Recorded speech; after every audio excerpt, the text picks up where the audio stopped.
All right, welcome in, you guys. We got One Piece, chapter 1124, full spoilers. My name is Sai, and today we are going to be talking a little bit about the upcoming chapter. So getting right into it, we got a cover page to start things off, and it's Yamato saving some woman from some kidnappers, which is kind of crazy to think about, right? You would think that after Kaido got kicked out of Wano, all the crime would just drop to zero, but it turns out that's not the case, and we still have some bad actors in Wano.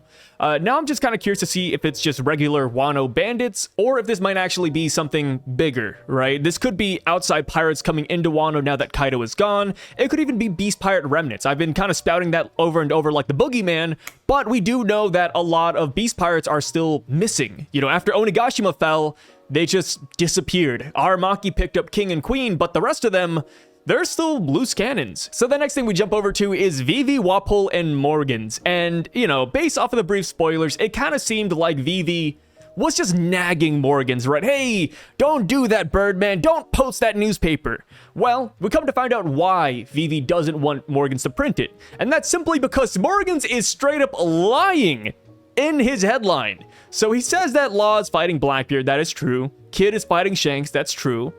But he ends off the headline with Luffy murdering Vegapunk, which is straight up not true whatsoever, which, you know, granted, it makes sense why he would want to say this, because one, it would probably just sell really well, but two, he probably also just doesn't know what happened here on Egghead Island. You know, he doesn't have eyes on the scene, and he doesn't know that the world government simply betrayed Vegapunk. Because I think that would be a better headline, right? World government kills their greatest asset because he spilled news about the Void Century and the world sinking. So yeah, I feel like Morgans just doesn't know the truth, and Vivi wants to stop him from printing a headline that could be potentially misleading. As far as their storyline goes, I'm really curious to see where they're gonna end up, because back when we were on Egghead Island, a lot of people thought that Morgans, Wapol, and Vivi would show up on Egghead Island and help the Straw Hats escape, but that wasn't the case. So where are they going? Are we gonna meet them on Elbaf, and that's where we'll tell them the real news and then Morgans prints that headline?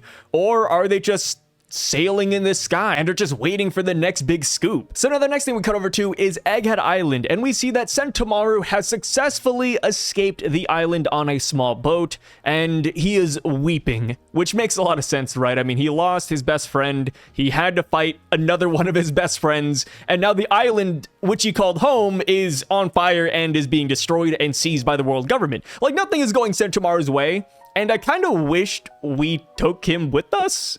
I mean, like, where's Sentomaru gonna go now? Right? I guess I could see Sentomaru joining Mads. You know, I feel like Mads for me is like the catch-all be-all, right? Like, oh, we have a stray character? Send them to Neo Mads. You know, take them to Judge and Caesar. Yeah, they can just find a home over there, right? Another catch-all drawer would be Cross Guild, right? Because Cross Guild just takes in whoever is willing to take in marine bounties. But since Sentomaru was once a marine, I doubt Sentomaru wants to do that or be affiliated with that. But yeah, Sentomaru is in a really rough place considering the fact that they betrayed the Marines and lost everything.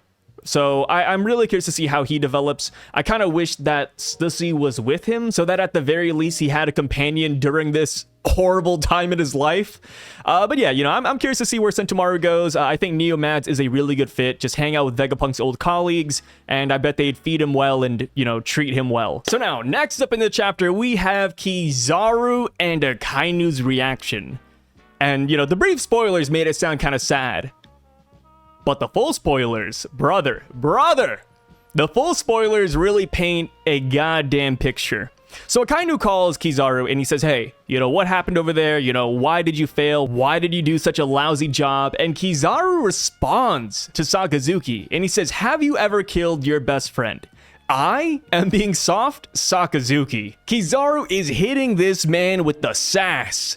So this dialogue to me, though, is really interesting because it does make it seem like Sakazuki was put in the same scenario in the past and he was unable to kill his best friend, which a prime example of this, or, you know, maybe what Kizaru is alluding to, would be Sakazuki's fight against Kuzan, because they fought for like 10 days. Sakazuki ended up taking off his leg, he ended up winning the battle, but he spared Kuzan's life. He didn't kill him. So Kizaru here, by the looks of it, is kind of poking and prodding that situation, saying, hey, I'm soft? You're the one who couldn't kill your best friend, come on now. So after that, we get something that I think a lot of people really wanted back during Egghead, and we get like a montage, a mini flashback of Kizaru and Vegapunk's friendship. And I read the full spoilers and I felt so sad inside, man. Yeah, we get the flashback of their friendship building up with the day they met to Vegapunk building Egghead. And then Kizaru is just tearing up, which you gotta keep in mind, this is the most emotion we have ever seen out of Kizaru. The man is tearing up. And he says, if you have time to doubt my ability, then come here and check it for yourself, you damn brat. He calls him a brat, which, hey, that's fair. Kizaru is the oldest admiral in the force right now. So yeah, calling Akainu a brat, hey, that's fair game. And what surprised me was Akainu's reaction. Because you have to remember, this happened back in Dressrosa. Not the exact same scenario, but Fujitora was yelling at Akainu saying, hey, like, if we have to deflect, then what justice do we really have, right? I'm kind of like, you know, paraphrasing that. But Fujitora yelled at Akainu. And Akainu yelled back at him, you know? He met his ass with equal force in that confrontation.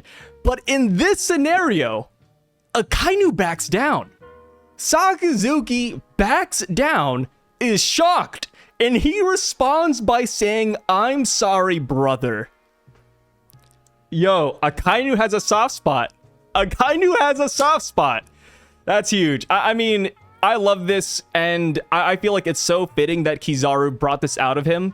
Because if you think back to Akainu's journey, which we don't know too much about it, but everyone around Akainu's age that's at his level has left him. And by everyone, of course, I'm only talking about two people, but he lost Kuzan, who he considered a good friend, and he potentially lost Dragon as well, because he was also the same age as Akainu, and he was also part of the Marines, so there's a good chance they grew up together. So Kizaru really is the only person he has left, in a way. So yeah, it makes sense that he's apologizing here. He's saying, I'm sorry, brother, but of course, it's too late for that. Kizaru even tells him to shut up. And damn, man, I was not expecting this amount of character development coming out of Akainu in this chapter. I mean, Kizaru, we already knew that was happening, right? Kizaru never showed his emotions, but we knew, like, deep down he was feeling all of it. But Akainu, you know, coming out and progressing a little bit too, you know, we love to see. We love to see it. And going forward, I wouldn't be super shocked. Of course, it's like a common thought, but I wouldn't be shocked if Kizaru does hold some deep-seated resentment towards the world government moving forward. Because the world government are the ones who wanted to kill Vegapunk in the first place. It wasn't Akainu who was like, oh, let's take him down. No. It was the world government who ordered Akainu, who then ordered Kizaru to do it. So now that this is all said and done, I wonder, what is Kizaru's next move? Is he simply going to go back to Navy HQ and wait to be deployed again? Or is he going to take a sabbatical? Or is he just going to resign?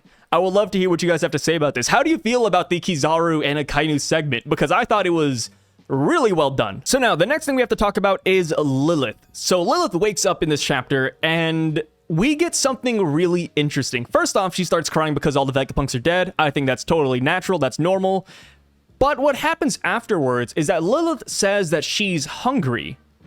And we don't really know why she's hungry. So we get a thought bubble from Sanji, and he wonders if Lilith is suddenly hungry because there's no connection with York anymore. What happened to York? Did York die? Did Joy Boy's Honky take her out? Or did Saint Saturn actually take her down since, you know, the Vegapunks caused this whole mess? We're not super sure. You know, I could see this going a couple of different ways. York could be dead. York could have disconnected Lilith. Maybe Lilith is blocking York's connection in the first place. Or maybe Punk Records is on the fritz because Lilith is now leaving the island. I'm not exactly sure how I feel about this one. I think it would be pretty cool if the Gorosei did end up killing York because they don't need her. Right? They wanted the Vegapunks, they wanted the Mother Flame, they wanted Punk Records. But after the whole debacle with the broadcast, maybe they're not feeling so good about York anymore. And maybe they just nixed her out of the equation and just took the Mother Flame for themselves. I could see that being a possibility. But of course, with the Vegapunks, there's always a lot of possibilities out there. So nothing's set in stone yet. So I do want to just get your guys' general opinion on this. How do you feel about York? Is she alive? Is she dead? Or is the connection just simply cut down the middle and York can't connect to Lilith and vice versa? Love to hear all your thoughts down below. All right, so now the last thing to talk about is, of course, the mystery person waiting on the coast of Elbaf, because I did see some pretty interesting comments coming off of the last video, and I just wanted to address some of them. So some people said it could be Kid and Law, which I don't think is a bad idea, because Kid was off the coast of Elbaf last we saw. But if it was Kid, I don't know why Oda would silhouette him. Same with Law, right? We do know that Beppo landed somewhere. Law and Beppo are on land, so it could be Law. And we do know that Elbaf is the closest island to Winter's Island, so maybe it's them. But again, I don't know why Oda would silhouette them. Another suggestion I saw was Scapper Gaban, or Scapper Gabin. I'm not too sure which one it is. I've heard both pronunciations. But Scapper, I like the Scapper route a lot. Coming off of yesterday's chapter, this is my favorite answer. I love this one so much. Because Scapper, at some point in time, we're gonna have to meet this guy, right? We met Crocus, we met Rayleigh. The only person we're missing now is Scapper. Of course, Roger has like 20 other crewmates who have names, but they're not exactly shown as prominently as Scapper, Rayleigh, Crocus, and Roger. So yeah, I definitely don't think we're gonna meet those guys anytime soon. But as far as Scapper goes, I feel like he's a must on our journey. A lot of people are saying that he could be the man marked by flames even. I don't exactly agree with that notion, but base level, I do like the idea of Scapper a lot, simply because it would also explain why Shanks was here and hanging out. Right? Shanks, you know, he could be good friends with the Giants. He loves this place. He loves Elbaf. But what if we also meet Scapper here? And that's another reason why Shanks wanted to stop by, you know? Stop by and see somebody from the old pirate crew. I think that'd be great. And not just for the lore, but the potential power-ups as well. Because when we met Rayleigh taught us all about hockey. Well, if we're going to follow that thematic of Roger Pirates teaching us things, then Scapper could also teach us a thing or two, right? Maybe Scapper knows how to, you know, hurt the Gorsei, so to speak. So I think that'd be kind of fun, you know, meeting another Roger crew remnant, hearing what he was up to, hearing a little bit about Roger's journey again, and then getting a nice little training segment on Elbaf, which I think a lot of people actually want, right? People want to spend time on Elbaf. People want the Straw Hats to train up a little bit. If Scapper were here, I think that would be nice and dandy. And when it comes to the person waiting on the coast too, I feel like Elbaf is such a well-guarded area with Prince Loki, with Dory, Broggy, Oimokashi, and Shanks that I highly doubt this is a villain. But somebody has pointed out that somebody saying come off the coast of an island does sound pretty ominous, so I'll suspend that one for a little bit. There's a lot of good ideas out there, and no matter who it is, if they're on Elbaf, I feel like it makes sense as to why they would want the Straw Hats to come, right? Because Luffy is literally their god. You know, they celebrate the sun god. If the sun god is coming, maybe I would wait outside and say come too, right? So yeah, I feel like this is going to be a great chapter. It is very short. It's only 13 pages long, but I feel like we got a good amount out of this. You know, come next chapter though, since we just celebrated, since we officially left the island, I feel like we will be getting updates around the world. You know, we could get updates on the Revs, on Cross Guild, on Shanks, on Blackbeard, on the Sword. I feel like there's so many people we could visit, and I'm excited. But yeah, there is a break next week, so keep that in mind, guys. And I will catch you all when the next spoilers release, or whenever we do a spoiler comment reading video, which I'll probably do, right? I feel like tomorrow I'll probably just post this video on this channel. So stay tuned for that. You know, drop a comment down below and I'll probably read it out. And yeah, I'll catch you guys later. My name is Sai, and I'm signing out. Peace.